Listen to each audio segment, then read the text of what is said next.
The same things जो कि आप लोगों ने ऑलरेडी की हुई हैं, लेकिन इन अ ब्रॉडर सेंस, ठीक है। तो इनर प्रोडक्ट की हम बात करते हैं। इनर प्रोडक्ट का लास्ट टाइम जब हमने क्लास ख़त्म की थी तो we were talking about dot product which is kind of a inner product. तो बाकी जो है let's see the definition of inner product और वहाँ से आगे बढ़ते हैं। So how do we define inner product? Okay, so let S be a vector space defined over a scalar field, which means कि अगर इस जो भी scalars हमारे पास मौजूद हैं वो real numbers हैं. The inner product is a function. So how do we अच्छा inner product का हम sign किस तरह लेते हैं? ये इस तरह से होता है, ये जो dot actually मैंने लिखा हुआ है, this will be showing the vectors जिसका हम inner product ले रहे हैं। ठीक है कि हम वेक्टर स्पेस की बात कर रहे हैं, वेक्टर्स के स्पेस में हमारे पास वेक्टर्स मौजूद हैं। तो ये जो भी इनर प्रोडक्ट है this is actually from pair of vectors. ठीक है कि आपके पास जो है वो एक्स और वाई दो पेयर्स, दो inner product is always defined between two vectors. तो पेयर और वेक्टर से and it is always mapping you to a real number. और अगर अगेन डेफिनेशन समझने में आप लोगों को थोड़ी सी अगर मुश्किल हो रही है तो you can think about dot product. आपको पता है कि जब डॉट प्रोडक्ट आप दो वेक्टर्स का लेते हैं तो it always gives you a number. So inner product is a mapping जो कि आपको वेक्टर स्पेस से एक किसी रियल नंबर पे मैप कर रही है। इसकी प्रॉपर्टीज क्या क्या हैं?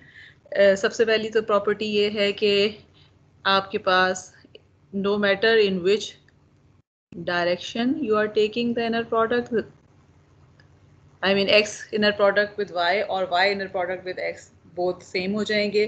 कॉन्जुगेट का जो यहाँ पे बार लगाया हुआ है this is actually stands for conjugate, लेकिन अगर रियल की बात कर रहे हैं तो इट्स जस्ट के order of the vector does not matter जब हम इनर प्रोडक्ट की बात कर रहे हैं। अगेन डॉट प्रोडक्ट को आप जहन में रखें तो यू नो कि आप x का डॉट प्रोडक्ट y के साथ लें या y का डॉट प्रोडक्ट x के साथ लें, it doesn't makes any difference. Then another property is that if you have a scalar alpha, so whether you multiply one of the vector with alpha and then take the inner product, or you take the inner product first and then multiply by alpha, it doesn't matter. और again this is kind of an obvious property क्योंकि inner product हमें एक number दे रहा है। तो अगर number है तो उस नंबर को आप अल्फा से अगर मल्टीप्लाई करें, alpha is again an scalar, तो आपके पास जो है वो स्केलर से मल्टीप्लाई करके इट शुड नॉट मैटर कि आप पहले कर रहे हैं या बाद में कर रहे हैं। एंड इसके बाद this is an important property जो आगे आ रही है, we actually use it a lot कि अगर आप अगेन दिस इज अगर आप इमेजिन करें डॉट प्रोडक्ट की टर्म में, so if you are adding two vectors and taking the inner product with the third vector, or you are taking the inner product with the third vector individually and then adding the results, दोनों cases में हमारे पास result same आता है। and similarly inner product is always greater than 0 except अगर vector itself जो है वो zero vector है। ठीक है, तो जीरो वेक्टर का अगर आप इसके अपने साथ actually inner product of a vector with itself is always greater than zero. ठीक है, ये वाली जो चीज़ है ये थोड़ी सी मैंने मिसलीडिंग सी वो की है कि आपके पास एक वेक्टर x है, x के साथ अगर आप इनर प्रोडक्ट ले रहे हैं so it has to be greater than zero except के x is zero vector, it's zero. Otherwise कोई भी नॉन जीरो वेक्टर आप लेते हैं उसका अपने साथ inner product is always positive. This is again another very important property. Actually ये जो इनर प्रोडक्ट की सारी प्रॉपर्टीज हैं हम इनको बार बार यूज करेंगे एंड वी विल सी कि ये हमें प्रैक्टिकली जो है वो किस तरह से हेल्प आउट करती हैं। But you just need to remember कि this is the definition of inner product और you can actually try to visualise this definition in terms of dot product. इसके बाद एक डेफिनेशन है जो कि आपको डिफरेंट बुक्स वगैरह में नजर आएगी। इनर प्रोडक्ट स्पेस का वर्ड जो है वो अक्सर नजर आ रहा होता है। इट्स नथिंग अदर देन कि आपके पास कोई भी वेक्टर स्पेस है उसके अंदर अगर इनर प्रोडक्ट आपने डिफाइन किया हुआ है तो इसका मतलब है कि that is called the inner product space. ठीक है, और इसके लिए जो है वो एक और नाम प्री हिल्बर्ट स्पेस भी है। So for example if you have a set of real number numbers और आप उसमें इनर प्रोडक्ट को जो है वो डॉट प्रोडक्ट को अप्लाई डिफाइन कर देते हैं, तो इट मीन्स के that real number is actually inner product space which is defined by the inner product which is dot product. Okay, ये तो डेफिनेशन आ गई। लेट्स डू सम एग्जांपल्स जिससे थोड़ा सा जो है हमें ये क्लियर हो जाएगा। Inner product again for that till now you know the inner product की formal definition dot product जो है, ठीक है, but as we have been seeing कि हमारे पास जो भी concepts हैं they don't apply only to specific vectors, जबकि हमने ये देखा है कि they go beyond the that vectors जिसकी हम अभी तक बात करते रहे। तो example में क्या है कि अगर आपके पास continuous function है, ठीक है, if your vector space is function which is defined on the intervals from 0 to 1, इस केस में अगेन फंक्शन की जब भी मैं बात करती हूँ, if you remember we said कि जी हम कंटिन्यूस फंक्शन की बात करेंगे तो हम टाइम को एज एन इंडिपेंडेंट वेरिएबल करते हैं, और हम सिंगल वेरिएबल फंक्शंस की बात कर रहे हैं इस कोर्स में मोस्टली जो है, ठीक है। So in that case how is the inner product defined if you have a function, तो बेसिकली कंटिन्यूस फंक्शन का inner product is defined as integral, and if you have the limit defined then it is integral of x t y conjugate t, again conjugate matter उस वक्त करेगा if your x and y are in complex, अगर complex नहीं है तो खाली x t y t हो जाएगा। and similarly इसी definition में अगर 0 से 1 के बजाय if your limits are from a to b then in that case it will just become the same definition, limits सिर्फ change हो जाएंगी। फिर इसी तरह से let's suppose कि R vector space is defined as the set of all matrices of order m by n। तो इस केस में जो इनर प्रोडक्ट हम डिफाइन करते हैं, अच्छा इस केस में देखें जो x and y are matrices, ठीक है, so x is also x will be m by n matrix and y will also be m by n matrix, ठीक है। and what we are saying is कि अगर हम एक vector space लेते हैं जिसमें सारे m by n matrices available में n can be anything, ठीक है, कोई भी रियल नंबर्स हो सकते हैं, then in that case आपके पास inner product is equal to y transpose x, trace of y transpose f। What is trace, कौन बताएगा? डायगोनल को जब हम सम करेंगे और उससे 0 आ जाए जी, मैट्रिसेस में जब हम डायगोनल की सम लेते हैं जी, sum of the diagonal of the matrices, यहाँ वैसे नजर भी आ रहा है, मैंने लिखा हुआ भी है, ठीक है, कि आपके पास so what we are saying is कि अब आप देखें okay, so if y is m by n तो y ट्रांसपोज क्या हो जाएगा? y transpose will be n by m, ठीक है। so what this is telling us is कि आप y ट्रांसपोज को x से मल्टीप्लाई करें, y ट्रांसपोज x का क्या ऑर्डर हो जाएगा, कौन बताएगा? what will be the number of rows and columns in y transpose x, ये जो है n by n, n by n, ठीक है, क्योंकि n y is n by m, y transpose x है, okay, y transpose x है, so it will be actually equal to, जी चलें, okay, question from others, n by n होगा या m by m होगा या m by n होगा, ठीक है, तीन पॉसिबिलिटीज है ना जी, n by n, n by n, okay, because this is something आप लोगों को ऑलरेडी भी पता होना चाहिए, और अभी भी आपने इतने ज्यादा होमवर्क में क्वेश्चंस वगैरह किए हैं, so it will be n by n, ठीक है, because of the reason, so this is so this will be a matrix again, and the space means कि इसके जो भी डायगोनल एलिमेंट्स हैं उनको अगर आप एड अप कर देते हैं तो उससे जो भी नंबर आ रहा होगा that is actually the inner product of the two vectors. और इसको हो सकता है कि मैं होमवर्क वगैरह में जो आपको ये प्रूव करने के लिए दे दूं कि how does it come out to be like this, but for the time being you just so we are defining the inner products. अगर आपके पास कंटिन्यूस फंक्शन है तो इनर प्रोडक्ट आप ले रहे हैं तो इंटीग्रल की फॉर्म में है। If you have set of matrices vector spaces form for the matrices, तो उस केस में जो है वो inner product is trace of y transpose x, and This is also called trace inner product. Frobenius norm का word, Frobenius inner product का word हम इसके लिए use करते हैं. Hilbert Schmidt inner product use करते हैं. So these are all names of the same thing which are defined for matrices. ठीक है. इसके अलावा अगर आपके पास S is zero mean Gaussian random variable. How many of you know about Gaussian random variable? Random variables क्या होते हैं? इस कोर्स में वैसे सॉरी ये नीचे के बजाय इसके ऊपर लगती जा रही लाइन. एनीवे, वो वेरिएबल जो किसी की आउटपुट पे डिपेंड कर रहे होते हैं. आउटपुट पे डिपेंड कर रहे होते हैं. What do you mean by activities, किसी और इवेंट की एक्टिविटीज या उसके आउटपुट पे. Okay, anyone else? रैंडम से समझ में क्या आता है जी? What does it mean by random? Anything अगर आप random का word use करते हैं तो इसका क्या मतलब है?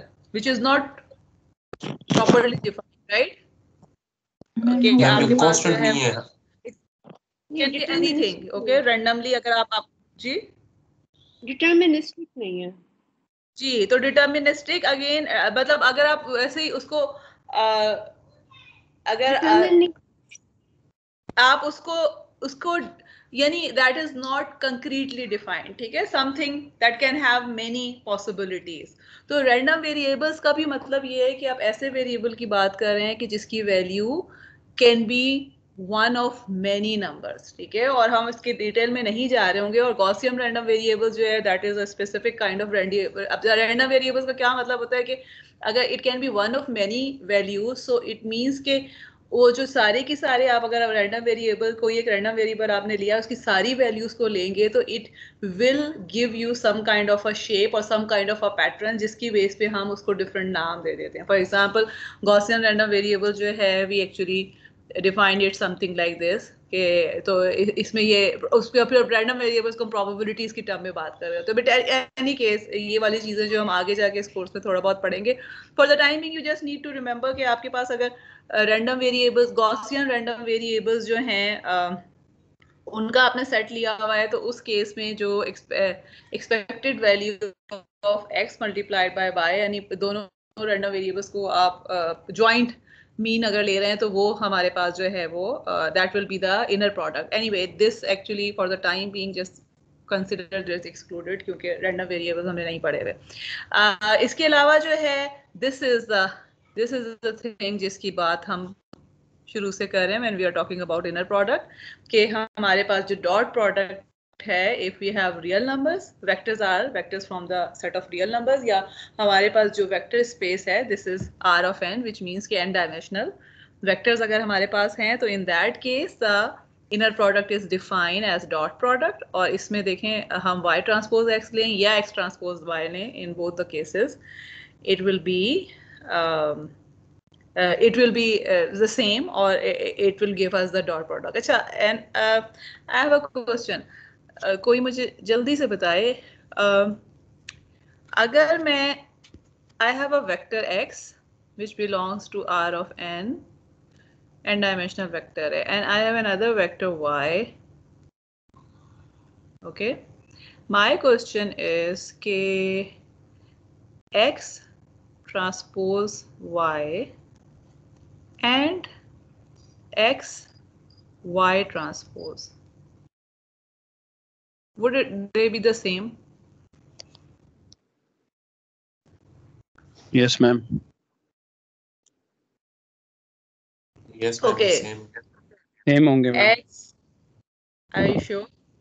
करके देखें. Okay, this is something.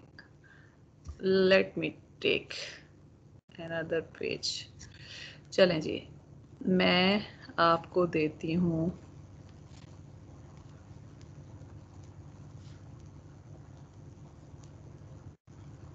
okay, I am giving you 1 minute. Give me x transpose y and x y transpose. 33 है ना 34 पे.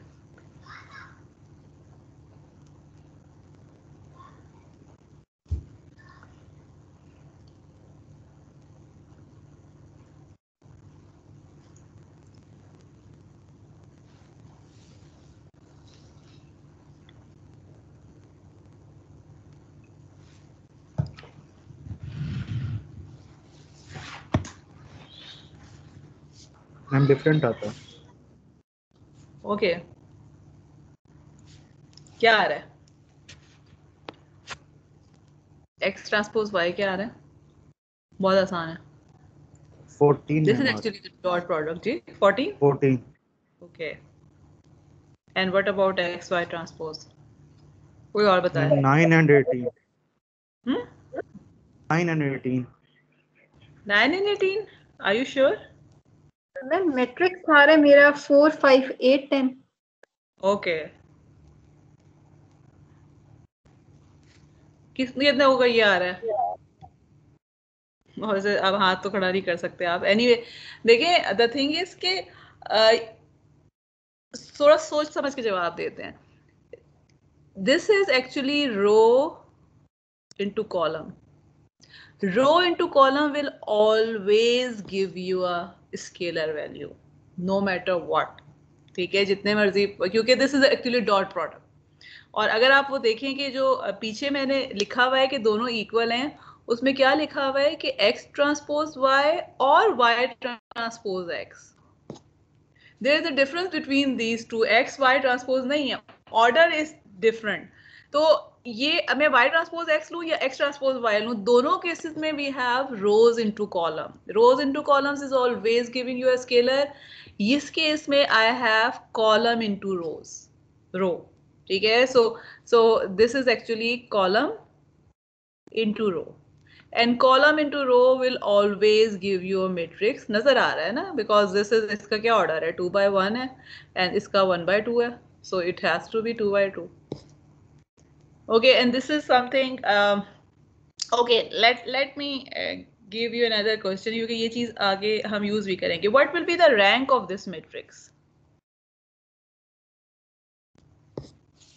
मैम 1 होगा। 1 होगा. So one thing that so there are a number of things जो कि आपको याद रखनी है.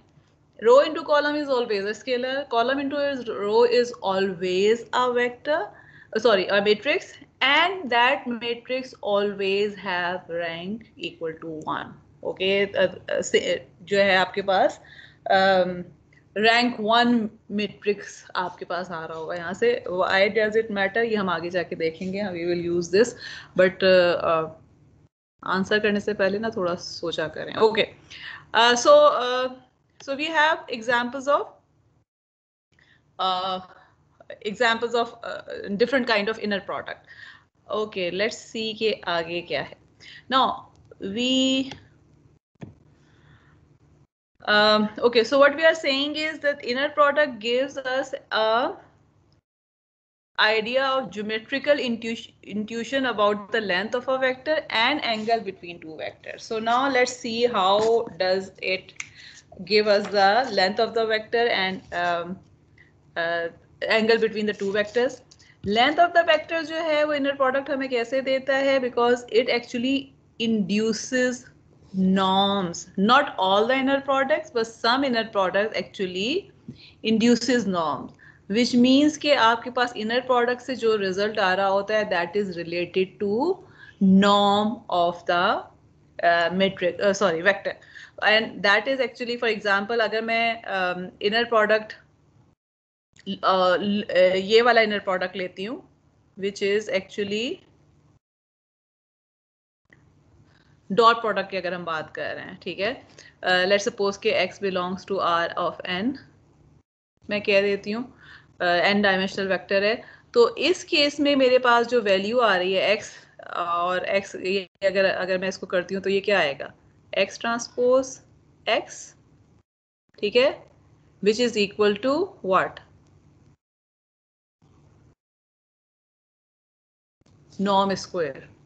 ठीक है. और अगर आपको अगर कंफ्यूजन है तो let's us take some numbers. Let's suppose के हमारे पास x is x1 and x2. So inner product क्या आ जाएगा इसका,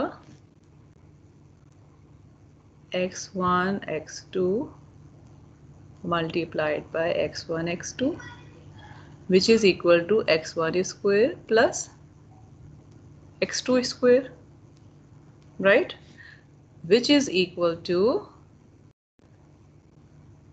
norm square, 2 norm, sorry, ठीक है. 2 norm हमने क्या डिफाइन किया था, याद है किसी को?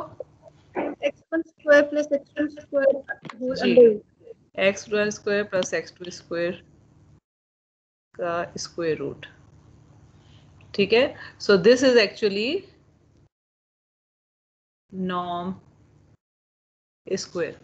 सो what we are saying is कि आपके पास जो डॉट प्रोडक्ट है बेसिकली दिस इज इंड्यूसिंग, यानी अगर आप डॉट प्रोडक्ट ले रहे हैं तो इसका मतलब है कि डॉट प्रोडक्ट का जो रिजल्ट है this is giving you the norm of two norm of the vector, and these kind of norms are called induced norms. Okay कहाँ पे, ठीक है, यहाँ जो है inner product can be used to produce special norms called induced norm. So in this case and the relationship remains the same, but remember this thing कि again जिस तरह अगर आप LP norms की बात करते हैं तो only टू नॉर्म ही इंड्यूस हो रहा है, यानी मैं ये नहीं कह सकती कि इस तरह का डॉट प्रोडक्ट ले लें तो वन नॉर्म हो जाएगा, इस तरह का डॉट प्रोडक्ट ले लें तो इन्फिनिटी नॉर्म हो जाएगा. There are certain norms which are induce by certain inner products, और अगर हमारे पास इस तरह का रिलेशनशिप एस्टेब्लिश हो जाए कि inner product is actually establish, inner product is actually giving you the value of a norm in some form, मतलब डायरेक्ट तो नहीं दे रहा, लेकिन what we are saying here from here is कि अगर आप इनर प्रोडक्ट को स्क्वायर रूट ले लेते हैं तो that will come out to be two, dot product का अगर स्क्वायर रूट ले लेते हैं तो that will come out to be two norm. तो in that case we will say के dot product for the set for the vector space of n order nth order vector या n element जिन vectors में होते हैं, अगर आप उनका इनर प्रोडक्ट डिफाइन कर रहे हैं तो that is inducing the L2 norm. Okay अच्छा, और जैसे हाँ जी यहाँ पे मैंने ये चीज़ लिखी हुई भी है कि L2 नॉर्म नॉर्म्स के केस में जो है actually this is true for discrete case also, even continuous के केस में भी जो है आपके पास जी ये चीज़ जिस तरह लिखा हुआ है मैंने, ठीक है, कि अगर आपके पास if you are talking about continuous function तो इन दैट केस ऑल्सो जो इनर प्रोडक्ट है it induces the norm, similar case जो है, लेकिन वन नॉर्म और इन्फिनिटी नॉर्म वगैरह इनर प्रोडक्ट से जो वो इंड्यूस नहीं हो रहे होते. ओके नेक्स्ट चीज़ जो है, अच्छा ये सारी चीज़ें जो है we are doing these examples only because we would be using them जब हम जब when we will talk about the other whole picture जब हमारे पास आ रही होगी इन विच वी एक्चुअली देखें. हमने जो पीछे से देखा है, अगर आपको याद हो लास्ट टाइम हमने जहाँ पे लेक्चर में जो मेजर चीज़ की थी वो क्या की थी, we talked about how to find the closest point to some vector in a subspace, ठीक है, और उसमें हमने ये क्या कहा था कि हमारे पास इनकंसिस्टेंट इक्वेशन होती है विच मीन्स के solution does not exist in the space जहाँ पे हम उस पॉइंट को लेना चाह रहे होते हैं, तो सम हाउ हम उस पॉइंट को प्रोजेक्ट कर देते हैं ऑन अ सब स्पेस. अब वो हमने पिक्टोरियली करके देखा था, but for the time being we don't have a mathematical formulation जिससे हम उसको सॉल्व कर सकें, और पिक्टोरियली जो है वो शायद समझने में तो आप लोगों को जो है वो देख के समझ में आ गया हो, but that is not the most convenient method, और ख़ास तौर पे अगर हमारे पास वेक्टर्स जो है वो टू डायमेंशनल से ज़्यादा हैं, तो हम बेसिकली उसी डायरेक्शन में बढ़ रहे हैं कि how can we find the best possible approximation of a vector in a subspace, और ठीक है, और उसको और जब जिसमें हम एरर को मिनिमाइज कर सकें. तो ये सारी चीज़ें अभी फिलहाल आपको स्कैटर्ड लग रही होंगी but they will come together जब हम उस प्रॉब्लम पे पहुंचेंगे. अच्छा another definition which we will be using a lot और जो कि हमारे काम आएगी that is weighted inner product. So let me actually see के वेटेड inner product का क्या मतलब है. For a finite dimensional vector space, a weighted inner product can be obtained by inserting a Hermitian weighting matrix W between the elements. पहले तो मुझे कोई ये बताएगा कि what does it mean by Hermitian matrix?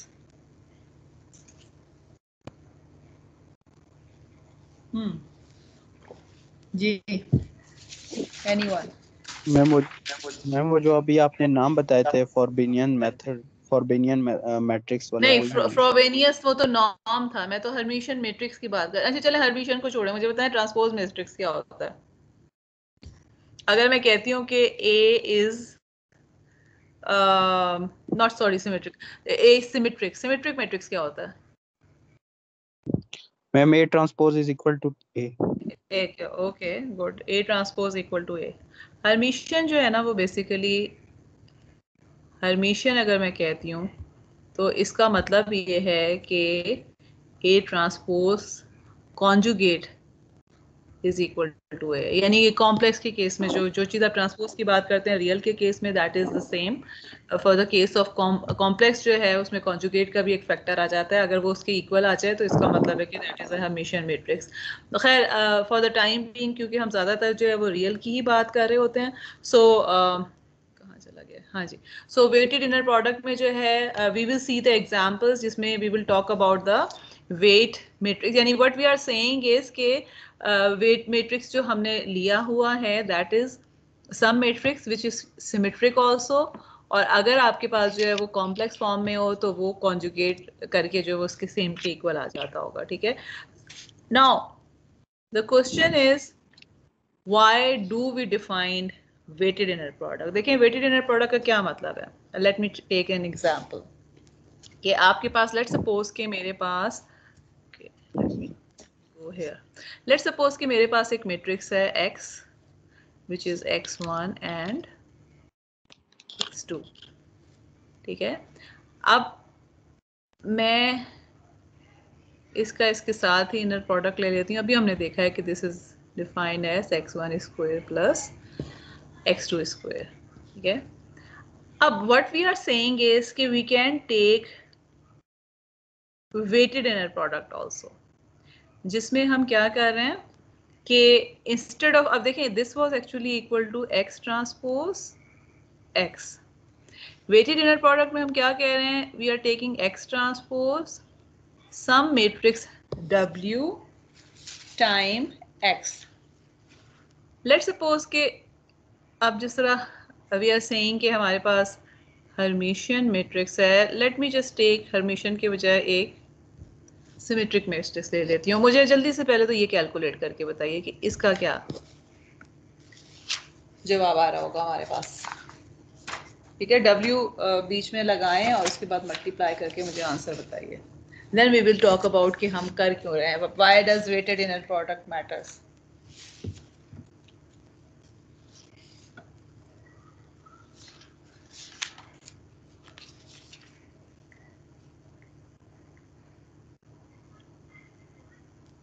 जी कौन बताएगा?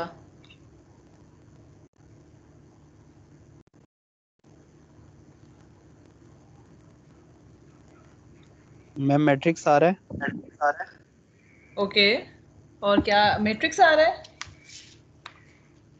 ओके क्या आ यस रहा है मैम, मैट्रिक्स? क्योंकि x1 और x2 की वैल्यू तो नहीं है ना हमारे पास मैम वो मैट्रिक्स में। ओके तो क्या आ रहा है? Sorry ma'am 4x1 square 4x1 square 0 x2 whole square x2 square. जी एनीवन एल्स गेटिंग दिस? क्या आ रहा है? ये आ रहा है, इसके अलावा कुछ आ रहा है? कुछ तो बोलें। 4x1 square plus 4x2 square. Okay जी, तो दूसरा जो मेरे पास जवाब आया है that is 4x1 square plus plus क्या है 4x2 स्क्वायर या खाली x खाली x2 खाली x2 square. Okay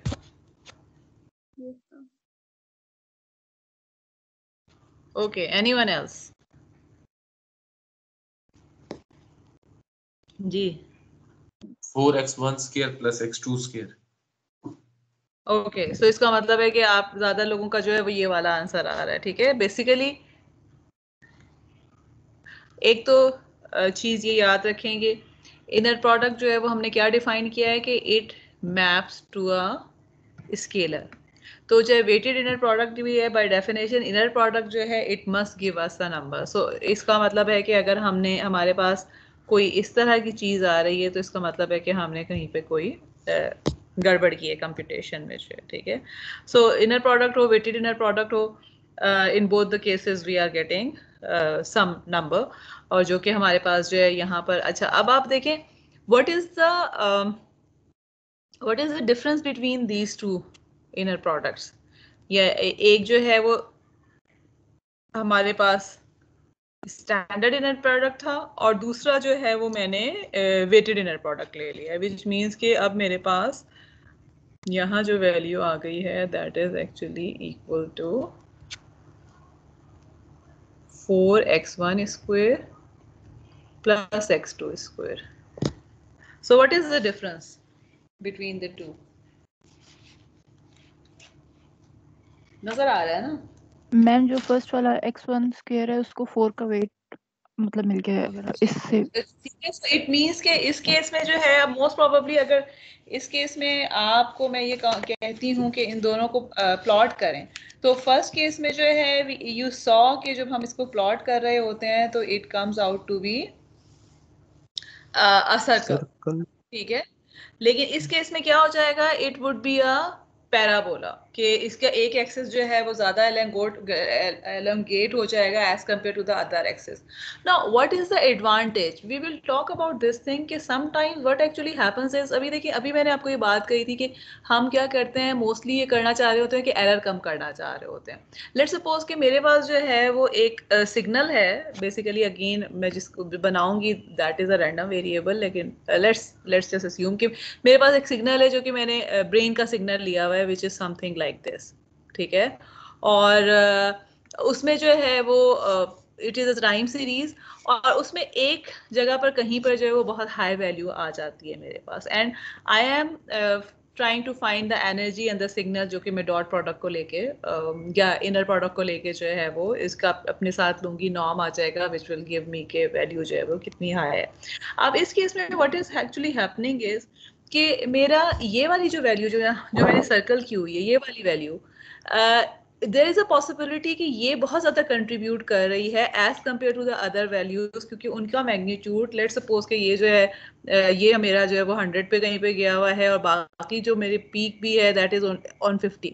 so it means कि this may be something which should not be included, it may be due to some error, ठीक है। Again this depend कि हम किस तरह के सिग्नल की बात करें। फॉर एग्जांपल अगर ये EEG सिग्नल जो है वो किसी नॉर्मल फंक्शनल ब्रेन का है, तो उस केस में बहुत बड़ी स्पाइक के आने का मतलब है कि एरर है, हो सकता है कि मशीन में एरर आ गया हो, मेजरमेंट करने वाला जो भी मेरे पास जो इक्विपमेंट है उसमें हो सकता है कि जो पर्सन है उसने सर हिला दिया हो सकता है कि कोई इंटरफेरेंस किसी और जो है वो इलेक्ट्रिक डिवाइस की आ गई हो।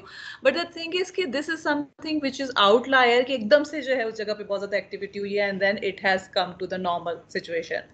But if I am talking about someone जिसको एपिलेप्सी है, तो in that case this thing may be representing के इस पॉइंट पे उसको जो है जो भी एपिलेप्सी का अटैक होता है वो हुआ है, जिसकी वजह से एक स्पेसिफिक एरिया में जो है वो ज़्यादा एकदम से जो है एक्टिविटी ज़्यादा हो गई है।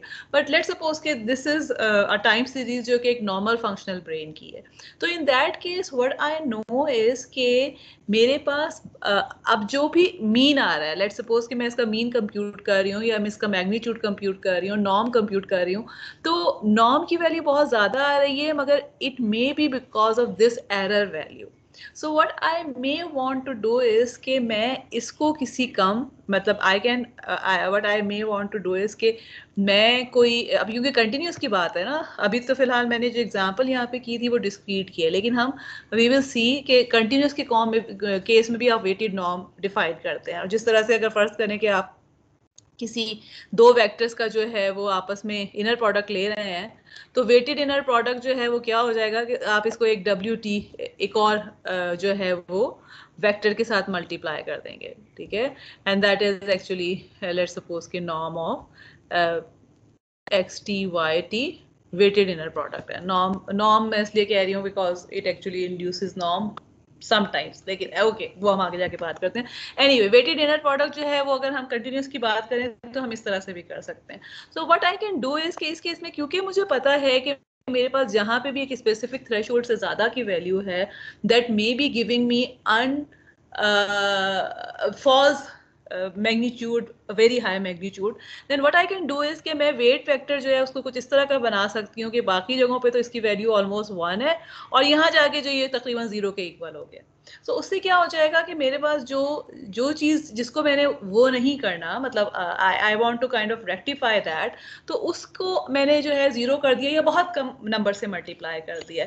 सो इसका इफेक्ट जो है वो नलीफाई हो जाएगा। So what I am trying to say is कि ये जो वेटेड इनर प्रोडक्ट की बात हम कर रहे हैं, we actually use this in real life scenario कि कहीं पर आपके पास मेजरमेंट्स आ रही हैं, कोई एक मेजरमेंट है जो आपका ख्याल है, ये नंबर ऑफ मेजरमेंट्स है जो आपका ख्याल है कि they are not important, they should be ignore, आप उनको 0 से मल्टीप्लाई कर दें वेट वेक्टर में, वेट मैट्रिक्स में, या वेट वाला जो भी फंक्शन है, या ये कि कुछ ऐसी वैल्यूज हैं जो आपका ख्याल है कि इनको इन्हांस होना चाहिए, उसका गलत मैग्नीट्यूड कम आया हुआ है उसके मैग्नीट्यूड को, तो आप उसको हाई नंबर से मल्टीप्लाई करें। मतलब इट डिपेंड्स कि आप क्या करना चाह रहे हैं, बट द थिंग इज कि weighted inner product is something in which we somehow change the weights of different components of the vectors in an inner product based upon के हमारी requirement क्या है।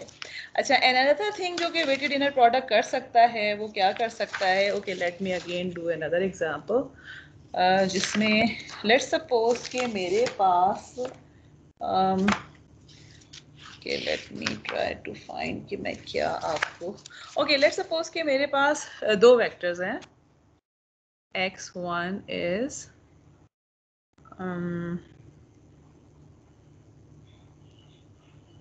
okay actually weighted inner product से पहले हाँ okay सही, let's suppose कि मेरे पास वेक्टर है x1 x2 and I have another vector y जिसको मैं define कर देती हूँ which is equal to y1 and y2 and I want to take inner product of these two vectors, ठीक है, और weighted inner products, और अब okay और I have two weight vectors, एक जो है वो तो यही वाला है जो कि हमने अभी देखा है, and I have another weight vector which is defined as 2 minus 2 minus 2 and 2 okay। अच्छा, मैं आपको okay I have a question, आप मुझे ये बताएं कि if you have inner product weighted inner product for both of these cases और इसको हम डिफाइन कैसे कर रहे हैं, I am defining it to be something like this x transpose w and y, और एक्चुअल केस में अगर मेरे पास अनवेटेड इनर प्रोडक्ट था मतलब तो that was x transpose y which was the ये क्या है, डॉट प्रोडक्ट है, और ये किस चीज को इंड्यूस कर रहा था, नॉर्म को, ठीक है, बिकॉज वी सॉ कि दिस ये L2 नॉर्म को इंड्यूस कर रहा है। माय क्वेश्चन इज कि जब मैं वेटेड इनर प्रोडक्ट लेती हूँ, डू यू थिंक के it will induce some norm, या what I am trying to ask is के वेट इंट्रोड्यूस करने के बाद अब जो मेरे पास रिजल्ट आएगा इन दो केसेस में, would it satisfy the conditions of norm और नॉट, ठीक है। ये वाला तो आपने कंप्यूट कर लिया था ना ऑलरेडी, तो इसमें तो मसला नहीं है, इस वेट के लिए कंप्यूट करें और मुझे बताइए कि ये नॉर्म होगा कि नहीं होगा। Are you getting my question कि what we are trying to see here from here, another thing is, एक तो चीज़ हमने ये देखी है ना कि वेटेड इनर प्रोडक्ट में हम वेट्स जो है उसको डिफाइन कर रहे होते हैं इन ऑर्डर टू रेक्टिफाई और मे we amplify some values of the vector. Another thing again ये चलें आगे, आप जो ये बाद में as an exercise करके देख लीजिएगा। Another thing that we can see is कि आपके पास there is a possibility कि actual inner product जो है वो एक norm define कर रहा है which we have seen already कि dot product जो है वो L2 norm को इंड्यूस कर रहा होता है, but after introducing some weight there is a possibility के weighted inner product is not defining any norm, यानी वेटेड इनर प्रोडक्ट का जो आपके पास रिजल्ट आ रहा है that does not contain the value of does not satisfy the condition of all the norms. ठीक है, मेरा ख्याल है शायद मैंने यहाँ पर ना ये एग्जांपल कहीं लिखी हुई भी होगी, so let me actually go back.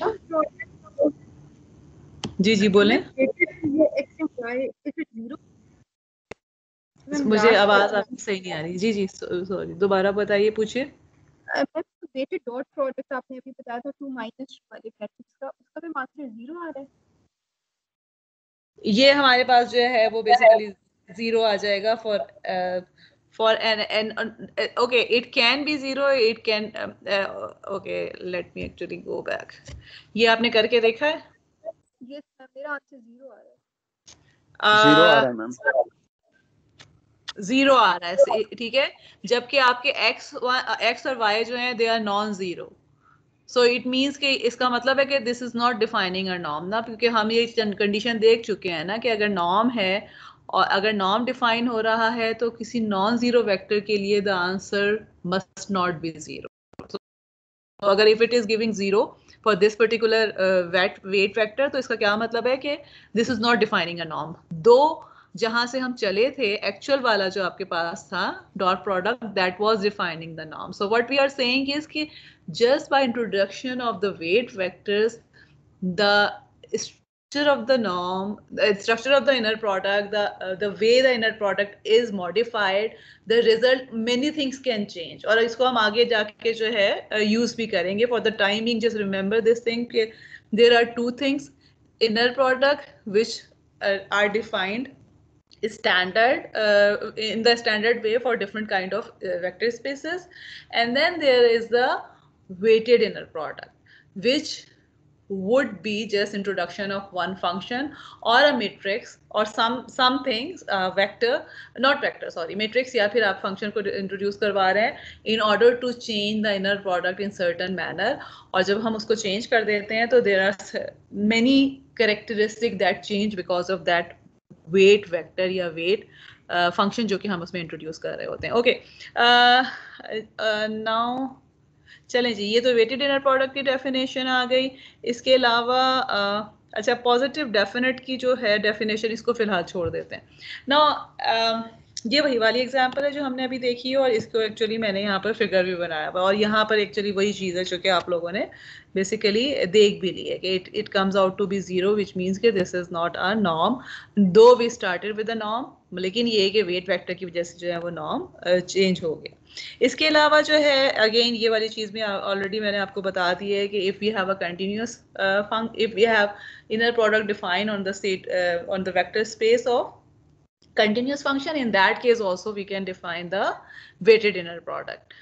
Okay, अच्छा, यहाँ पे तो हमने what we saw in the last slide, इधर हमने कहीं देखा था कि इनर प्रोडक्ट क्या करते हैं. Inner product actually give us the length of the vector, तो वो तो हमने यहाँ से देख लिया कि how are they giving us the length of the vector, because certain inner product actually induce norms, और अगर नॉर्म्स इंट्रोड्यूस हो रहे हैं तो इसका मतलब लेंथ और डिस्टेंसेस, ये दोनों चीज़ें जो है वो हमें इनर प्रोडक्ट के थ्रू मिल जाती हैं. The next thing that we would like to see is that how the inner product is giving us the angle between two vectors. कुछ याद है आपके डॉट प्रोडक्ट के केस में कैसे एंगल निकालते थे?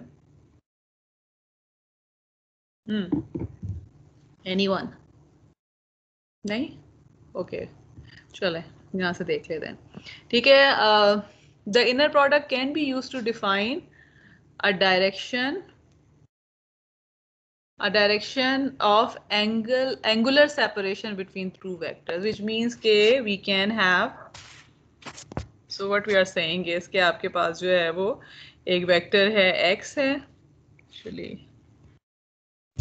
जी, if you have a vector x, you have a vector y, then dot product will give you this angle. और वो कैसे दे रहा है? Not dot product, actually inner product देता है, लेकिन again we know this condition कि आपके पास जो है वो cos of this equation that cos of theta is actually equal to dot product between the vector divided by L2 norm और length of the two vectors. ठीक है. और अगेन ये जो एंगल देते हैं, again it will not be defined by all the inner products, लेकिन ये कि जिस इनर प्रोडक्ट के लिए भी आपके पास एंगल डिफाइन है, इट इज़ नॉट नेसेसरी कि आपके पास अगर एक इनर प्रोडक्ट से आप ये डेफिनेशन करके एंगल निकाल रहे हैं, तो दो इनर प्रोडक्ट्स अगर डिफरेंट इनर प्रोडक्ट से डेफिनेशन से अगर आप एंगल निकाल रहे हैं तो they would be different because of the same reason. Because let's suppose कि अगर फर्ज करें कि अब यहाँ पर जो है ये हमारे पास डॉट प्रोडक्ट है, एंड सपोज करें कि डॉट प्रोडक्ट के बजाय जो है you had some other inner product here, और यहाँ पर L2 नॉर्म के बजाय L1 नॉर्म होता, so definitely it would have changed the definition of the value of cos of theta, but it actually doesn't happen क्योंकि L1 norm के लिए जो है ये वाला फॉर्मूला एग्जिस्ट ही नहीं करता. but we can conclude from here is कि आपके पास अगर इनर प्रोडक्ट मौजूद है तो वहाँ से आप angle between the two vectors पे निकाल सकते हैं. ओके, माय क्वेश्चन इज कि यहाँ पर और रहने दें, चलें इसको जो है we can actually another way of writing the same thing is, ये मैं इसको कैसे लिख सकती हूँ, X Y inner product divided by X का inner product with X half and y का inner product with y raised to the power half, because we know that these are the L2 norms. Okay, so what we can see from here is कि सिर्फ inner product से आप angle between the two vectors निकाल सकते हैं. ये चीज़ आप लोगों ने पहले की है ना, cos of theta अगर दो उसके दरमियान डॉट प्रोडक्ट से निकालते हैं, कहीं किया होगा डेफिनेटली. यस मैम, है ना, किया हुआ है. फिजिक्स में किया हुआ है. हाँ जी, इसके लिए डॉट प्रोडक्ट जी. तो this is actually inner product के लिए जो है हम इन जनरल ये डिफाइन कर रहे होते हैं. और इसके अलावा जो है कॉशी श्वार्ट्ज इनइक्वालिटी जो है, अगेन इसको आई डोंट थिंक कि हम बहुत ज़्यादा यूज़ करेंगे, but this is something which is important, which just says is कि अगर आप किसी भी दो वेक्टर्स का इनर प्रोडक्ट ले रहे हैं और उसका नॉर्म ले रहे हैं, इनर प्रोडक्ट का अगर आप नॉर्म लेते हैं तो we just put one bar in around them.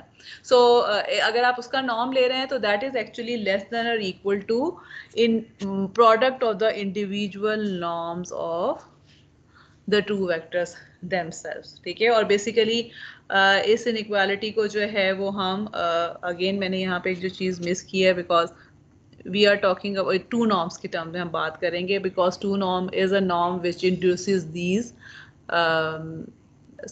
हम जो है वो इनर प्रोडक्ट की बात जो कर रहे हैं, डॉट प्रोडक्ट की बात कर रहे हैं, और नॉर्म भी टू नॉर्म होना चाहिए, बिकॉज इनर प्रोडक्ट जो है वो आपका टू नॉर्म ही इंड्यूस कर रहा होता है. ठीक है. आगे मैंने ये चीज़ लिखी है, यहाँ मैं ये टू लिखना भूल गई हूँ, but what we are saying is के आपके पास जो है this is some relationship that exist between the inner product of two vectors and their individual norms, which are again induced by the inner product themselves, and this is called Cauchy-Schwarz inequality. और इस inequality से we conclude this thing. How? Okay, I think okay, let me try to so what it is telling us is कि हमारे पास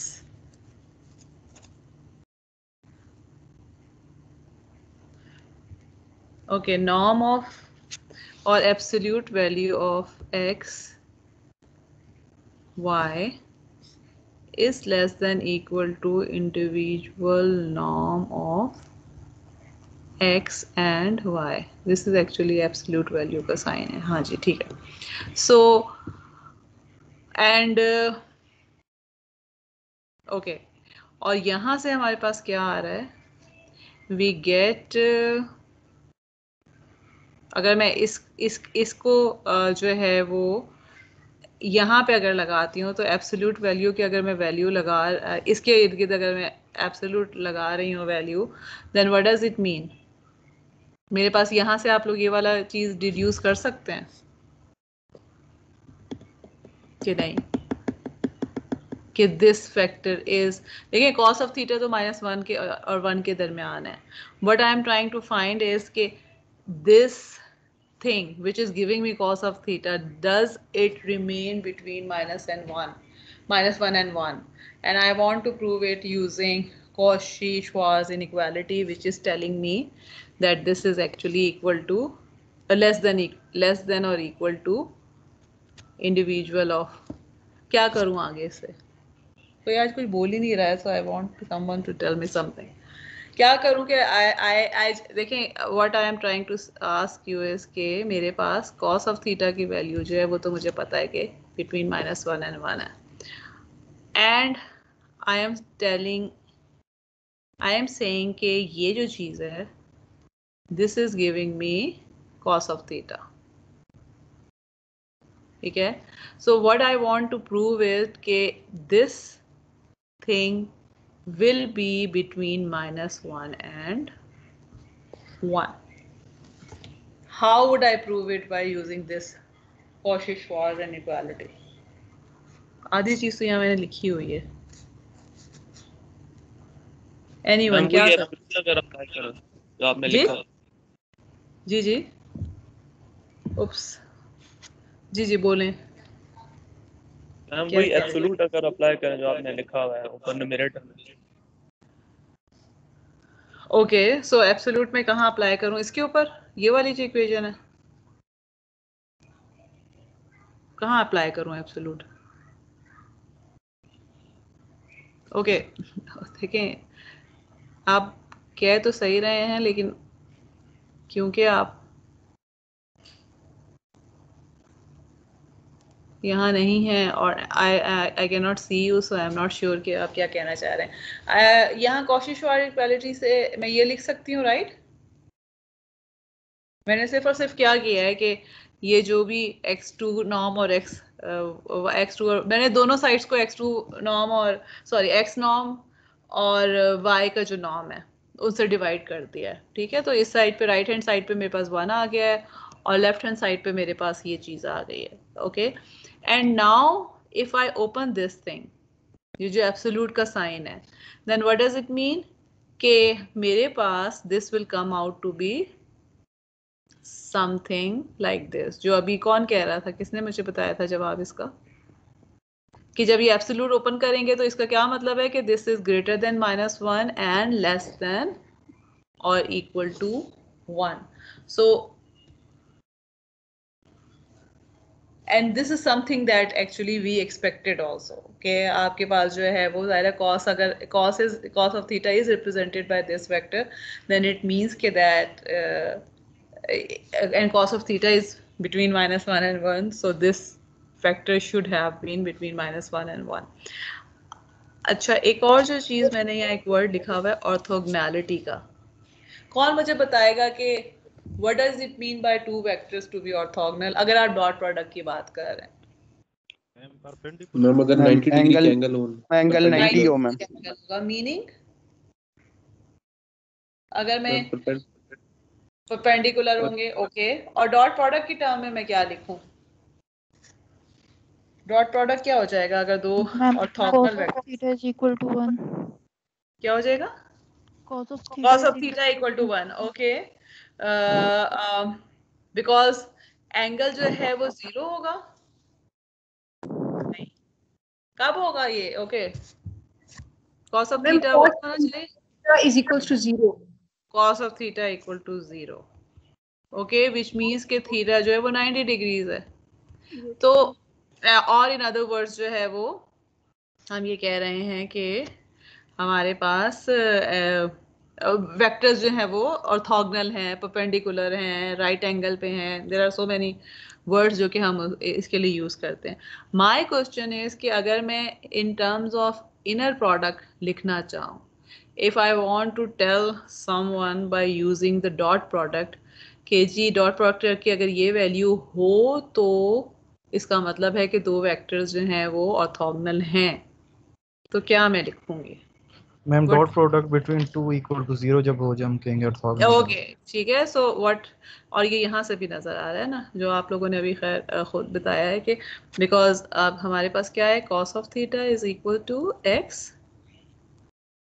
y का inner product या dot product divided by this, ठीक है। And orthogonal का मतलब क्या है, cos of theta equal to 0 which means कि this whole thing is equal to 0, और in other words inner product of these two vectors is equal to 0.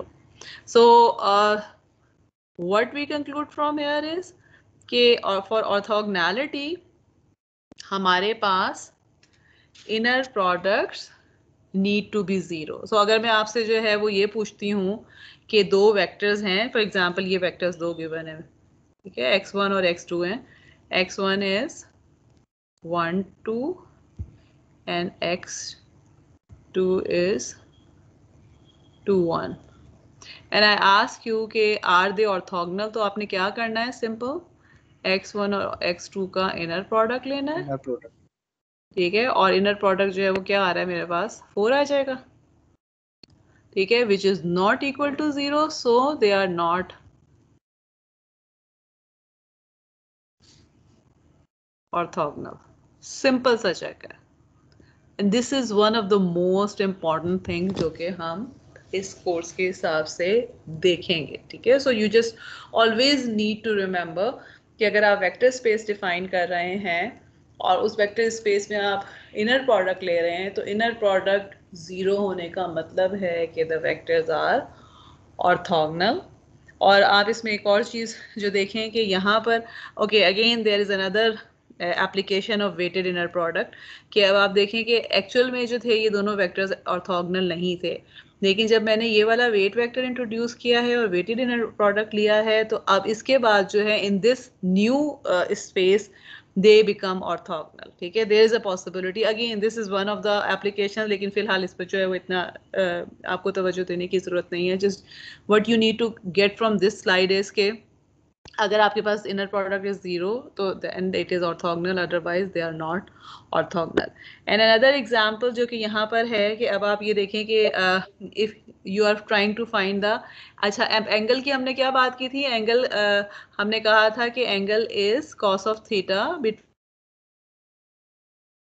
is actually inner product of the two vectors divided by the norm of the vectors, ठीक है। और यहाँ आप देखें कि अभी तक जो हम बात करते आ रहे हैं we have been talking about real numbers का जो वेक्टर्स होता है, ये वाली जो एग्जांपल है यहाँ पे we are finding the angle between two functions, okay. अब विजुअलाइज करना इज वेरी डिफिकल्ट कि फंक्शंस के दरमियान एंगल का क्या मतलब है, ठीक है, but it actually just means के with reference to each other आपके पास जो दो फंक्शंस हैं वो एक दूसरे के कंपैरेटिवली किस तरह से प्लेस हुआ है, ठीक है। अगेन मैं विजुअलाइज हम कर भी नहीं सकते बिकॉज वेक्टर्स को तो विजुअलाइज करना आसान है, फंक्शंस और उसके एंगल को विजुअलाइज करना मुश्किल है, but what I am trying to explain from here is कि इस केस में जो है अगर आपको कहा जा रहा है कि if you want to the function find the angle between the two functions, तो उस केस में what you have to do is you just need to take the norm of first function, norm of the other function and inner product between these two functions, और उसके बाद जो है वो जब आप उसको डिवाइड करेंगे तो you will get something which is giving you cos of theta, और cos inverse of this thing will give you the angle between the two functions. Another thing that you जो कि यहाँ पे एक्चुअली इतना explicitly मैंने नहीं mention की हुई, but what you can do is कि instead of taking the norm आप एक्चुअली ये इनर प्रोडक्ट के थ्रू भी कंप्यूट कर सकते हैं। बेसिकली ये इनर प्रोडक्ट से ही कंप्यूट हुआ है। So what we are saying is कि अगर इंड्यूस आपके पास नॉर्म मौजूद है तो वी डू एवरीथिंग, हाँ इंड्यूस नॉर्म मौजूद है विच मीन्स कि inner product is defining the norm, then we do everything by using the inner product instead of talking about the norm themselves. Again why is it important, ये जो है हम आगे बढ़ेंगे तो फिर हमें क्लियर होगा। अच्छा, another definition is collinearity. What does it mean by two vectors to be collinear? The angle between the two vectors is 0.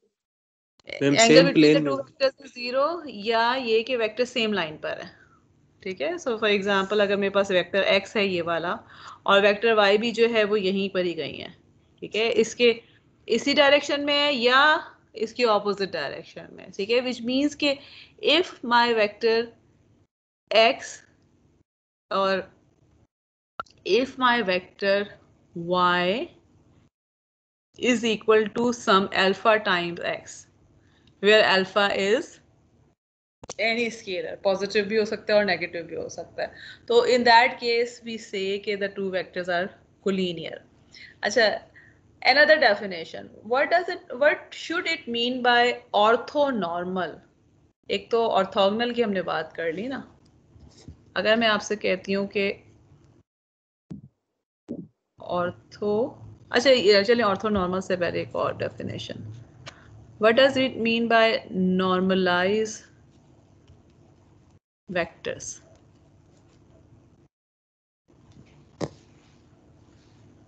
Ma'am जिसका जी यूनिट जी, जिसका नॉर्म यूनिटी हो। ओके वेरी गुड, ठीक है। सो नॉर्मलाइज वेक्टर्स का क्या मतलब है कि ऐसा वेक्टर की हम बात कर रहे हैं जिसका नॉर्म यूनिटी हो, विच मीन्स कि अगर मैं एक वेक्टर x है और इसको मैं नॉर्मलाइज करना चाहती हूँ तो what should I do? I should divide it by it's norm, ठीक है। जब मैं इस नॉर्म से इसको डिवाइड करूंगी ना तो लेट्स सपोज कि मेरे पास नया वेक्टर y आ रहा है, this will be normalized vector, which means के y का जो नॉर्म है this will be equal to 1 for sure. मतलब दिस इज नॉट समथिंग के सिर्फ एक स्पेसिफिक x के लिए है, no matter which vector you are talking about, अगर आप उसको उसके नॉर्म से डिवाइड कर रहे हैं तो you will always get a vector which has unit norm. Okay, so now come the definition, which is actually one of the again a most important concept, orthonormal vectors. Orthonormal. जी क्या समझ में आता है? Perpendicular हो और उनका unity vectors हों. Okay very good, ठीक है. so the set of vectors which we will deal with or which are important for us, ठीक है, कि for with respect to many things, के वो क्या हैं कि we orthonormal vectors क्या होते हैं कि अगर मेरे पास दो वेक्टर्स हैं x and y, so orthonormal means के इनका इनर प्रोडक्ट 0 है when x is not equal to y, ठीक है. बिकॉज हमने देखा है ऑर्थोगोनल का क्या मतलब होता है कि टू वेक्टर्स जो हैं they are orthogonal to each other when their inner product is equal to 0, ठीक है, and 1 when x equal to y. So what does it mean कि अगर आपके पास जो है वो दो मतलब आपके पास जो है ऑर्थोनॉर्मल वेक्टर्स ऐसे वेक्टर्स होते हैं कि for example, okay let me just take an example. Let's suppose कि मेरे पास एक वेक्टर है 1 एंड ओके नहीं 1/√2 and 1/√2, and I have another vector which is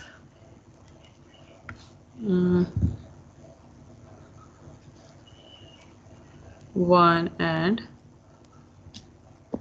0, ठीक है. ओके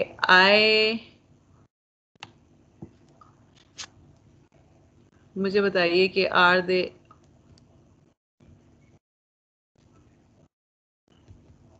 ऑर्थोनॉर्मल और नॉट? जी कंप्यूट करें मुझे.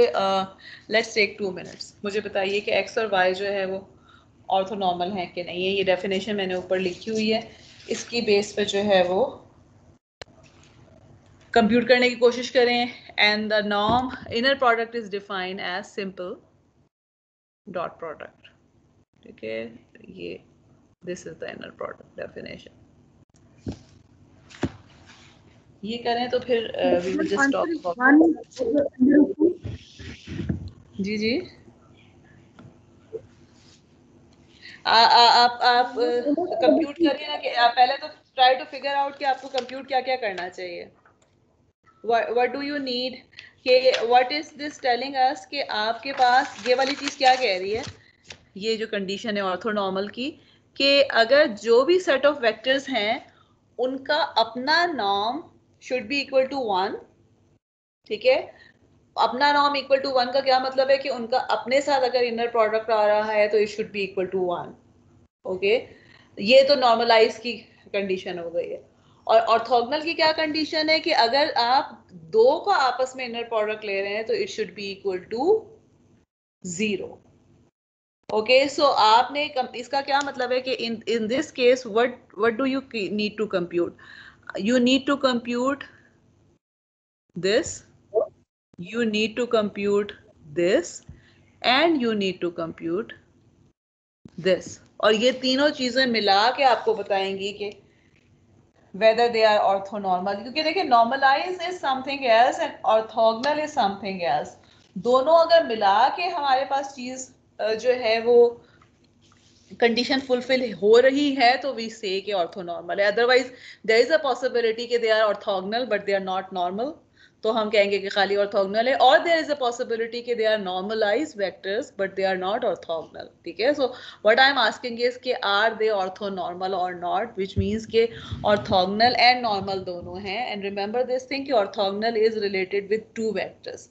एक वेक्टर दूसरे के ऑर्थोगोनल होता है, जबकि नॉर्मल चेक करने के लिए you check the norm of each vector itself.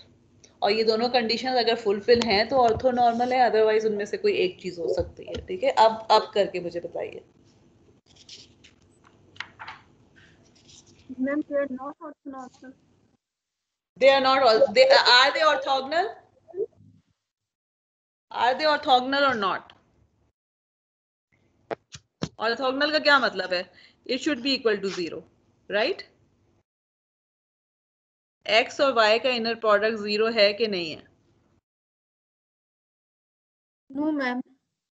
No, so it means कि ऑर्थोगोनल नहीं है. ठीक है, अच्छा, x का x के साथ अगर आप इनर प्रोडक्ट लेते हैं तो वो 1 है कि नहीं है.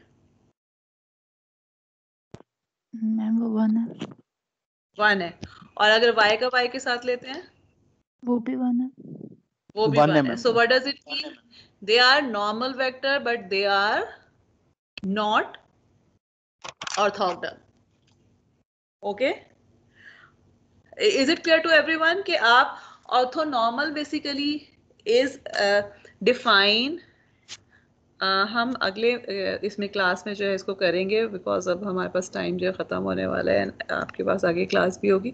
But let's just finish on this something important कि if you have a vector space S which is let's suppose ke defined by set of vectors Rn, vector space में जो है वो वेक्टर्स जो है वो Rn में के वेक्टर्स हैं. ठीक है, या not all the vectors but some vectors from Rn. We will say कि ये जो वेक्टर्स हैं दे आर ऑर्थोगोनल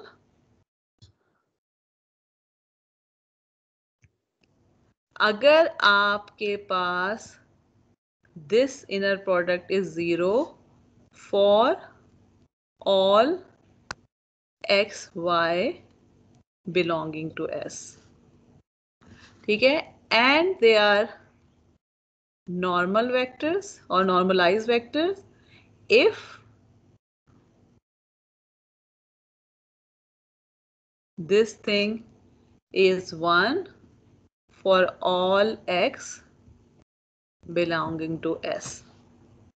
ठीक है, और जब इन दोनों चीजों को हम कंबाइन कर रहे हैं then in that case we have this condition कि अगर आप इसमें से वेक्टर्स ले रहे हैं तो अगर उस वेक्टर का अपने साथ इनर प्रोडक्ट ले रहे हैं it should be 1, और अगर किसी और के साथ ले रहे हैं तो इट शुड बी 0. अगर तमाम वेक्टर्स के लिए कंडीशन ट्रू है देन इट मीन्स कि the whole set is the set of orthonormal vectors. And this is important क्योंकि हम ऑर्थो बेसिस की बात करेंगे and then we will see कि ऑर्थो बेसिस क्यों इम्पॉर्टेंट होते हैं. ठीक है, तो नेक्स्ट क्लास में जो है we will start from there.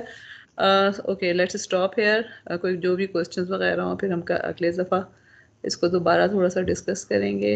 Let me stop recording.